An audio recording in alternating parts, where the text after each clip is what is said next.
안녕하세요. 18.5도입니다. 연인 20회가 끝났습니다. 제일 먼저 떠오르는 건 역시 회차 문제였죠. 인물들의 심리 변화를 담기에는 회차가 정말 짧구나라는 생각이 듭니다. 분량이 더 됐어야 하는데 라는 아쉬움이 많았죠.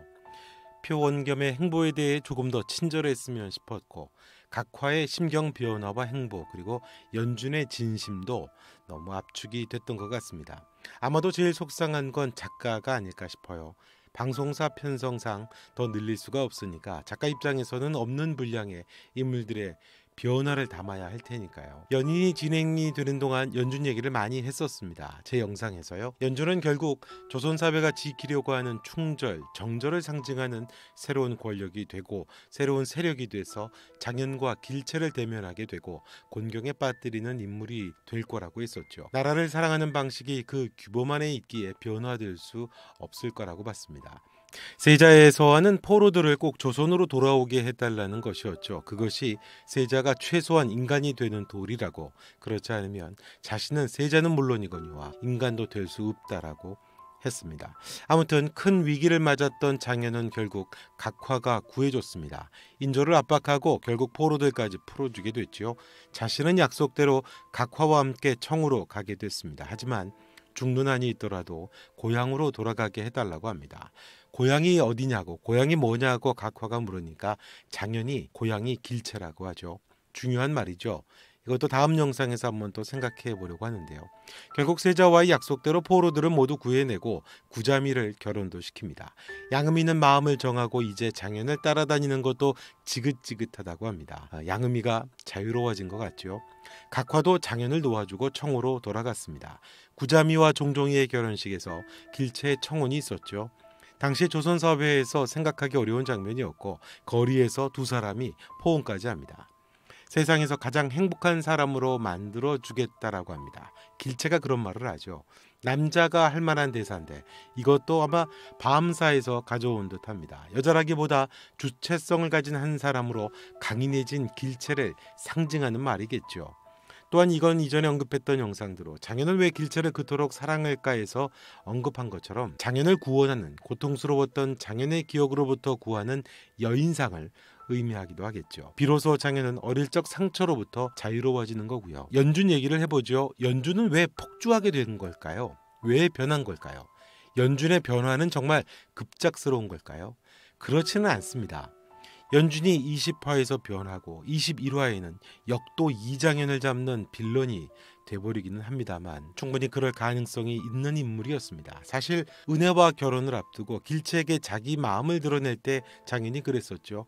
너 같은 사람 잘한다고, 할 수만 있다면 목을 비틀어버리고 싶다고 장현이 말을 했습니다. 그때부터 의심스럽게 지켜봤던 인물이 바로 연준이었습니다. 연준의 서사가 조금만 더 우유부단했더라면 싶기는 하죠.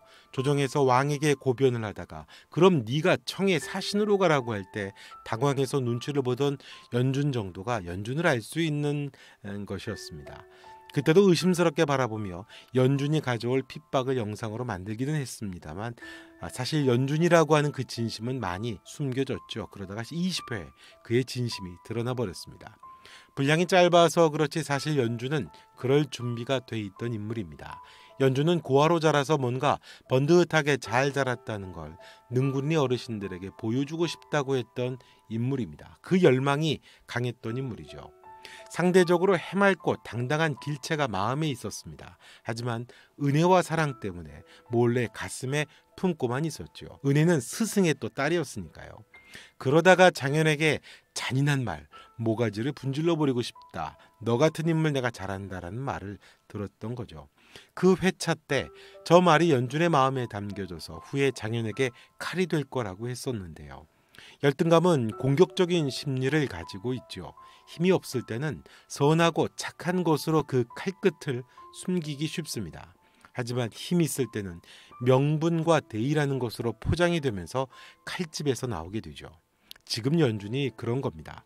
뿌리 깊이 감춰진 장현에 대한 열등감, 자신보다 우월하고 당당해 보이는 장현에게 받았던 모욕, 연준의 깊은 심리 안에 그것이 용광로처럼 담겨 있던 거죠. 은혜가 말을 합니다. 오랑캐에게 어깨를 잡힐 때 오랑캐를 죽이고 살려준 게 길체인데 그럼 자신은 정절을 상한 거냐라고 묻습니다.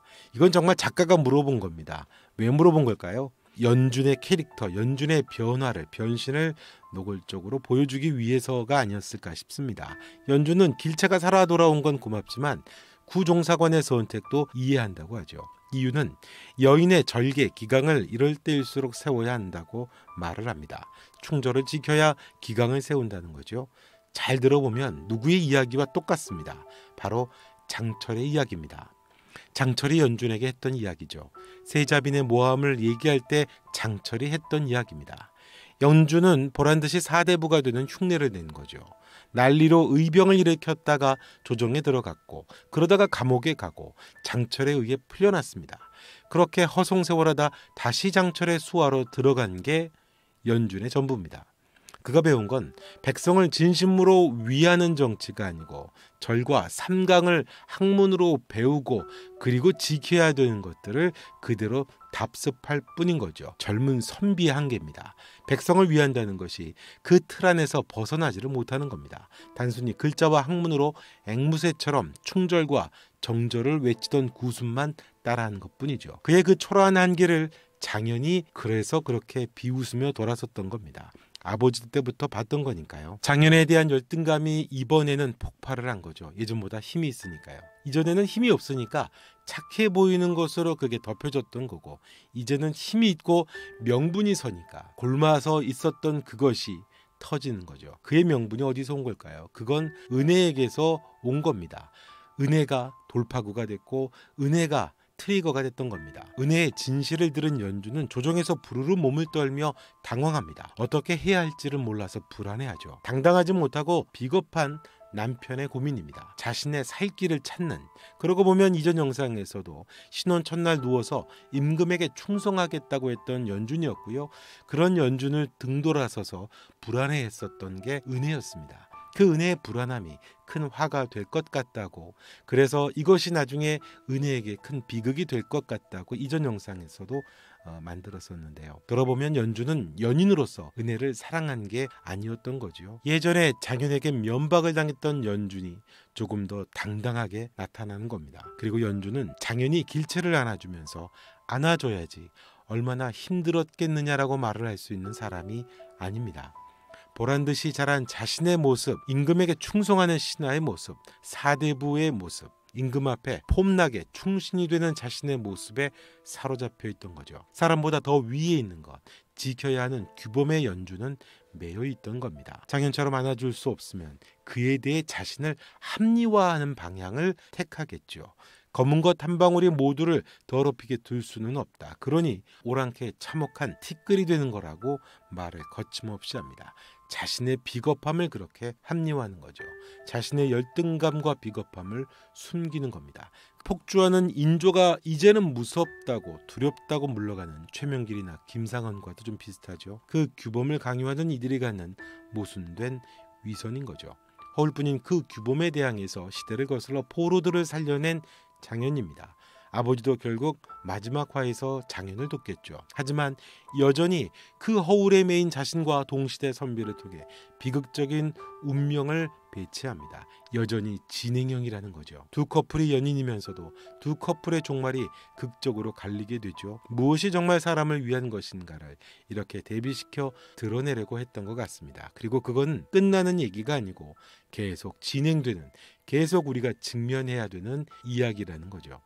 당당하게 살아내는 장현에 대한 열등감에 다시 더해지는 연준의 열등감. 그런 아내를 안아주지 못하는 비겁함을 숨기기 위해 자신의 정치적인 명분과 그 시대의 규범을 강요하는, 그걸 합리화하기 위해서 잔인함까지 갖게 되며 폭주하게 된 거죠. 연준의 진심이 드러나는 대목은 이 드라마에 나오는 인물들 중에서 아주 입체적인, 아주 흥미로운 그런 인물인데, 서사였는데 그것이 충분하지 못했다는 아쉬움이 큰 것 같습니다. 연인은 비극일까요? 해피일까요? 장철이 죽을 것 같습니다.